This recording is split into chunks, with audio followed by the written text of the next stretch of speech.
I just had a chat with a friend, Narelle, who asked me why I stopped doing these daily chats, Facebook Lives, when they were starting to go so well.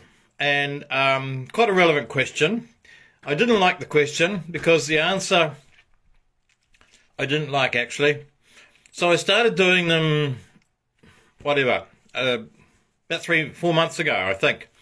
And I was doing them every day. I did 62, I think. And near the end, I was starting to tail off.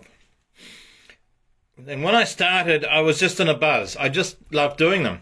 And here I am again doing it. And I enjoy doing it for some reason. It just touches my happy bone, wherever that is, all over. And so I just kept doing them. And each day there'd be some sort of little thing to talk about, something to be inspired, to inspire me, that I could hope to pass on. And then near the end, I stopped doing them.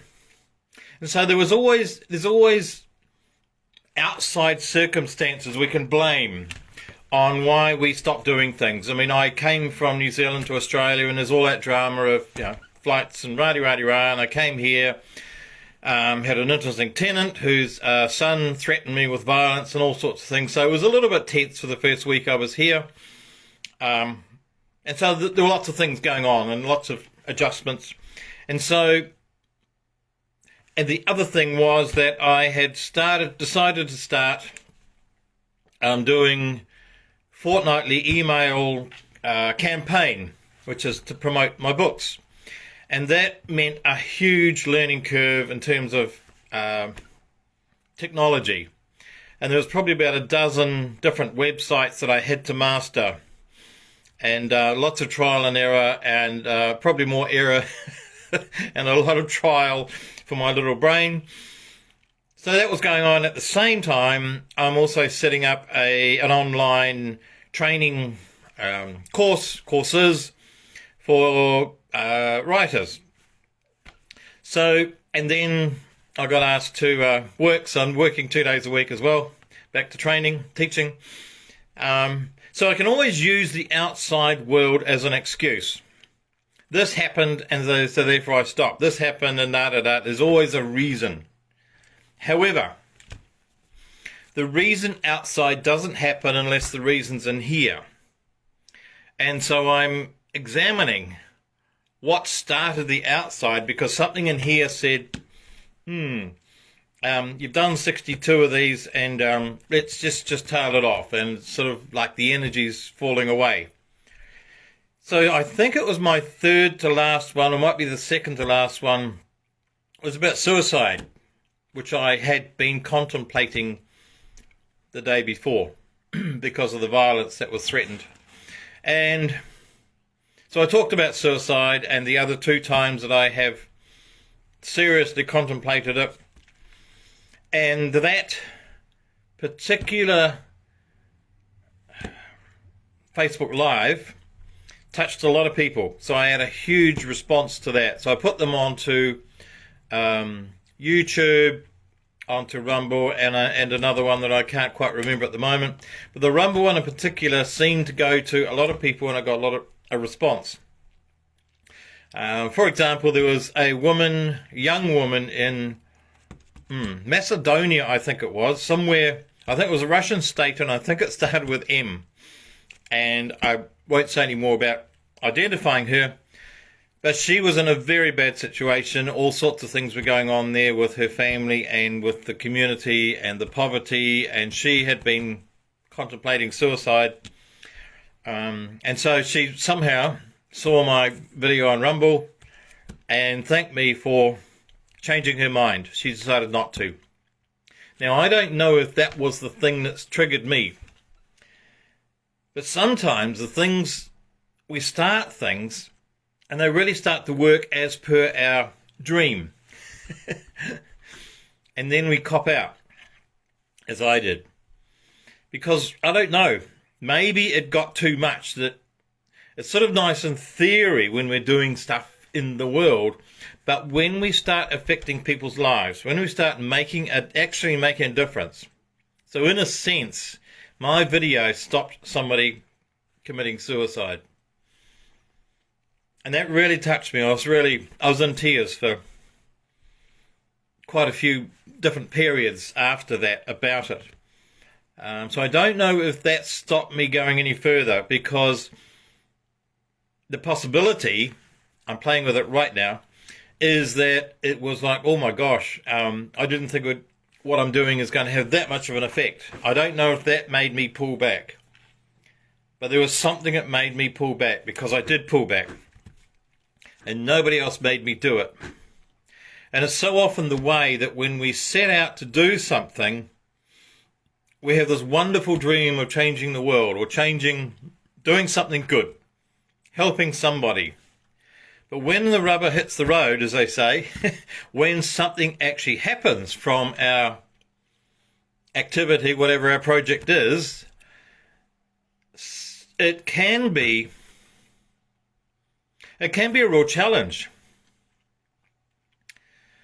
when something actually happens from that. And I had no intention of saving people from suicide way back 3 months ago when I started this. But when it happened,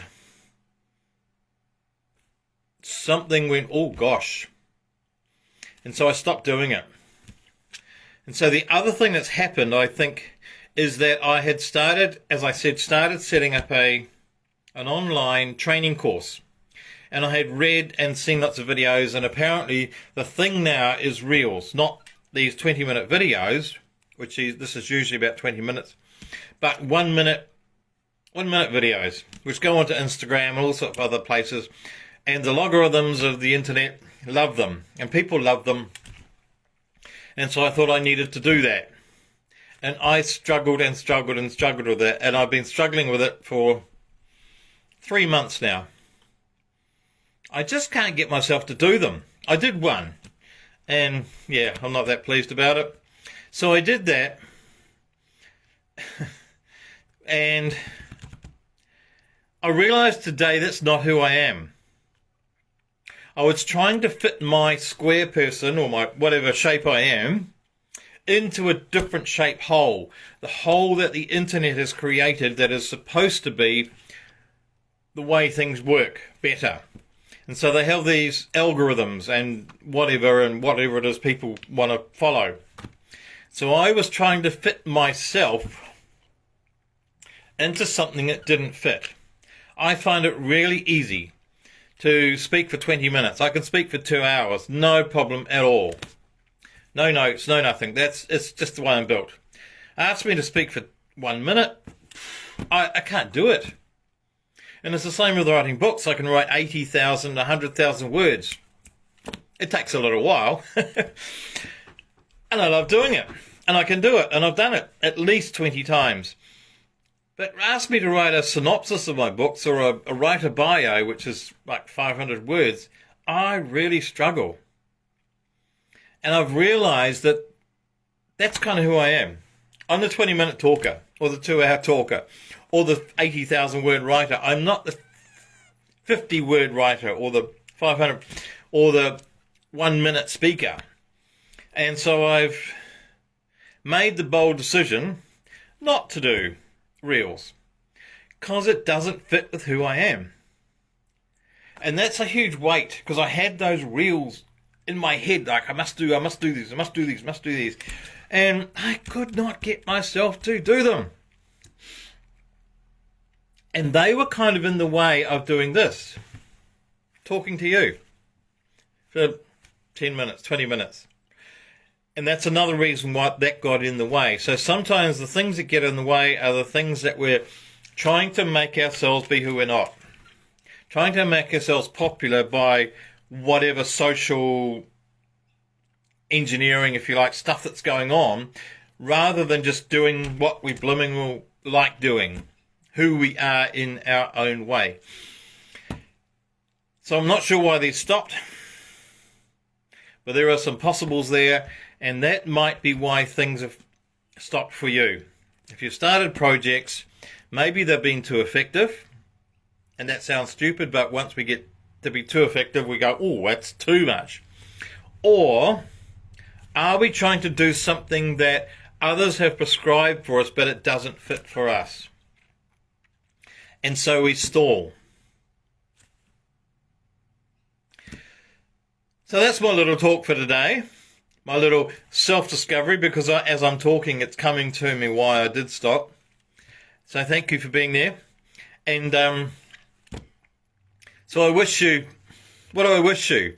I wish you the flow of being who you are and affecting the world in the way that you wish and in the way that you are. So I wish you yourself return today, and all who sail in her.